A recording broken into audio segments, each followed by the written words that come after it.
अलग अलग देशों के बीच व्यापार से जुड़े विवादों का निपटारा करने वाली संस्था डब्ल्यूटीओ ने भारत के साथ यूरोपियन यूनियन और ताइपे के बीच चल रहे टेक प्रोडक्ट के विवाद को 3 महीने के भीतर निपटाने के लिए कहा है। तीनों पक्षों को 18 दिसंबर तक डब्ल्यूटीओ के बाहर विवाद का हल करने के लिए बोला गया है। मोबाइल फोन कुछ अन्य टेक प्रोडक्ट पर भारत की तरफ से लगाए गए इंपोर्ट टैरिफ की वजह से विवाद शुरू हुआ था। दूसरी खबर यह कि भारत की तरफ से गेहूं और चावल के निर्यात पर लगाई गई पाबंदियों को निश्चित समय पर डब्ल्यूटीओ के सामने नोटिफाई नहीं करने के लिए भारत को डब्ल्यूटीओ के सदस्य ने जो और सदस्य हैं उन्होंने निंदा की है भारत की, उसका सामना भारत को करना पड़ा है। पाबंदियों को नोटिफाई नहीं किए जाने की वजह से भारत की तरफ से डब्ल्यूटीओ के सामने अगली बैठक में रखा जा सकता है।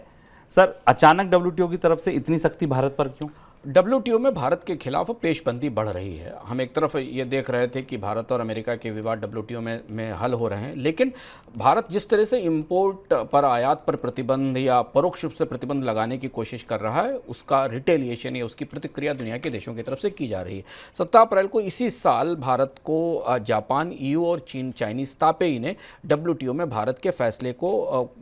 इस फैसले को चुनौती दी, जिसमें कुछ महत्वपूर्ण सूचना तकनीक उत्पाद थे जिनका डब्ल्यूटीओ नियमों के तहत जीरो ड्यूटी पर इंपोर्ट होना था, उस पर सरकार ने इंपोर्ट ड्यूटी लगा दी थी। भारत ने इसके बाद पीएलआई के जरिए और बाकी चीज़ों के जरिए बाजार को संरक्षण देने के लिए और भी ड्यूटीज़ लगाई हैं। अब ये मामला इतना ज़्यादा बढ़ा है कि डब्ल्यूटीओ की में जो ट्रिब्यूनल है उसने कहा है कि या तो भारत इन देशों के साथ अपने मामले सुधार कर इन्हें हल करे, नहीं तो डब्ल्यूटीओ को इस मामले में फैसला देना पड़ेगा। दूसरा महत्वपूर्ण हिस्सा जुड़ा है अनाज से लेकर भारत ने अचानक अनाज के निर्यात पर पाबंदी लगाई है और इसे लेकर दुनिया के तमाम देश डब्ल्यूटीओ पहुंच गए हैं और उनका कहना है कि भारत दुनिया के अनाज बाजार का एक बड़ा सप्लायर है और उसने समय से नहीं बताया, इसलिए दुनिया के देशों को इस चुनौती का सामना करना पड़ा है। आपको ध्यान रहे कि पिछले 3-4 महीनों में 5 महीनों में भारत की तरफ से तमाम ऐसे फैसले किए गए हैं जिनके डब्ल्यूटीओ कंप्लायंट होने के, डब्ल्यूटीओ नियमों के तहत ना होने के सवाल अब और ज़्यादा उठ रहे हैं। इस बीच भारत ने हार्डवेयर इंपोर्ट पर भी, कंप्यूटर हार्डवेयर के इंपोर्ट पर भी लाइसेंस परमिट लगाने की घोषणा की थी, जिसे वापस ले लिया गया।